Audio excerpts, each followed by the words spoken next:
Existe algum anticoagulante que é o ideal, que vai ser o melhor para mim? Na verdade, essa pergunta requer, claro, uma consulta. Mas como a gente não pode fazer isso aqui, eu vou colocar algumas hipóteses para a gente ver se o seu caso vai encaixar em alguma delas.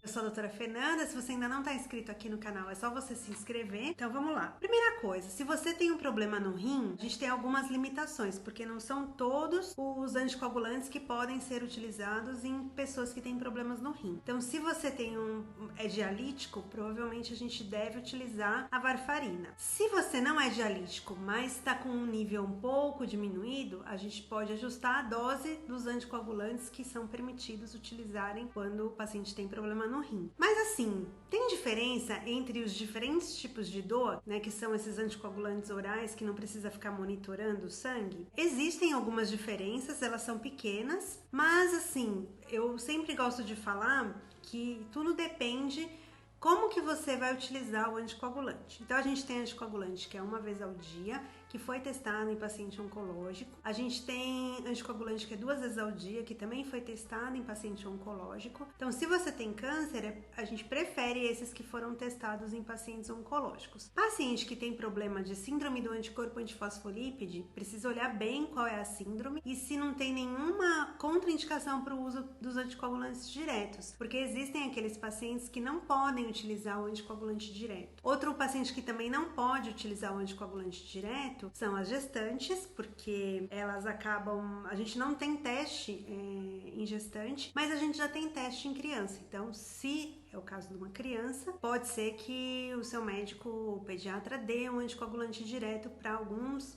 situações específicas. Então, assim, a primeira coisa que eu gosto de falar é que o anticoagulante, quando é esses de meia-vida mais curta, que são os diretos, você tem que usar sempre no mesmo horário e sempre do jeitinho que foi orientado. Se tem que tomar com a medicação, tomar com a medicação. Se tem que tomar sem a medicação, tomar sem a medicação. Quando é varfarina, também usar sempre no mesmo horário, não esquecer de usar o anticoagulante e não esquecer de monitorar, porque às vezes o paciente ele fica usando direto e esquece de monitorar e pode ter um sangramento. Nenhum anticoagulante ele é isento de risco. Então, por isso, eu sempre gosto de falar para os pacientes que precisa monitorar. Quando está muito estável, pelo menos a cada 3 meses fazer consulta para poder ter certeza que está tudo bem. E se tiver que usar injeção, às vezes a gente vai ter um procedimento cirúrgico e aí pode ser que a gente tire o comprimido e passe para uma injeção. Tudo depende do seu caso e qual é o risco de você ter uma trombose nessa situação. Aqueles pacientes que têm muito tempo da última trombose e que têm uma trombofilia de baixo risco, às vezes a gente pode só suspender, porque o risco de ter